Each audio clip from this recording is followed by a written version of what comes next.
అండి, welcome to my channel Nanisiri creations. ఈరోజు మనం చికెన్ చేసుకుందామండి. ముందుగా నేను 1/2 kg చికెన్ తీసుకొని శుభ్రంగా వాష్ చేసుకొని ఇది మ్యారినేట్ చేసుకుంటున్నాను. రాక్ సాల్ట్,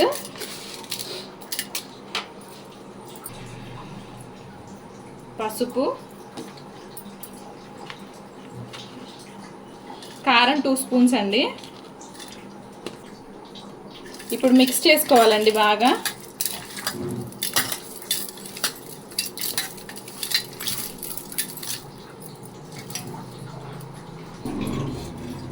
ఇప్పుడు ఇందులో కొంచెం ఆయిల్ యాడ్ చేసుకుందామండి. ఆయిల్ యాడ్ చేసుకున్న తర్వాత మిక్స్ చేసుకోవాలి మళ్ళీ.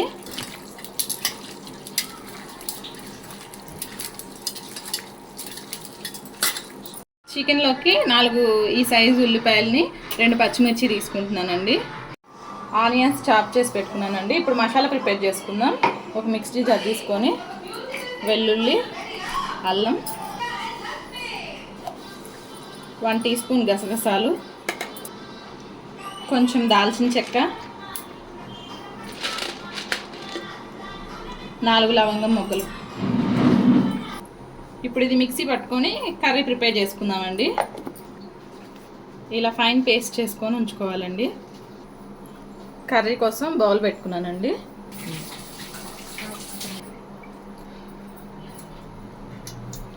ఆయిల్ అండి 3 గరిటెలు వేసుకుంటున్నా.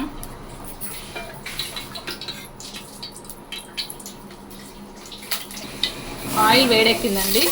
పచ్చిమిరపకాయలు, ఆనియన్,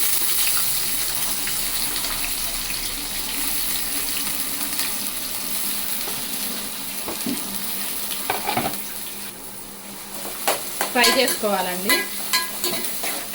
ఫ్రై అంటే డీప్ ఫ్రై కాదండి, కొంచెం ఎర్రగా వచ్చే వరకు వేసుకోవాలి. చూసారు కదండి, ఫ్రై అయింది. ఇప్పుడు ఇందులో మనం మసాలా పేస్ట్ని వేసేసుకుందాం.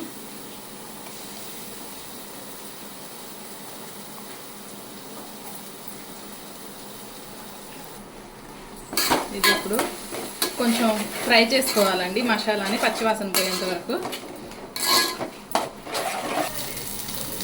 ఇలా ఫ్రై చేసుకోవాలండి. ఇప్పుడు ఇందులోకి మనం చికెన్ యాడ్ చేసుకున్నాం.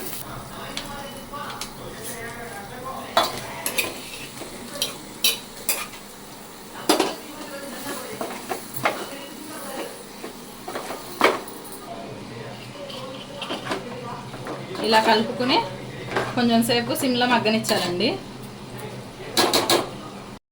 కర్రీ ఉడుకుతుందండి, కొంచెం కలుపుకుందాం. ఒక 15 మినిట్స్ ఉడికించుకుందామండి. కర్రీ రెడీ అయిపోతుంది. కర్రీ ఉడికేటప్పుడు కొత్తిమీర వేసుకుంటే చాలా బాగుంటుందండి. ఫ్లేవర్ మంచి టేస్ట్ వస్తుంది.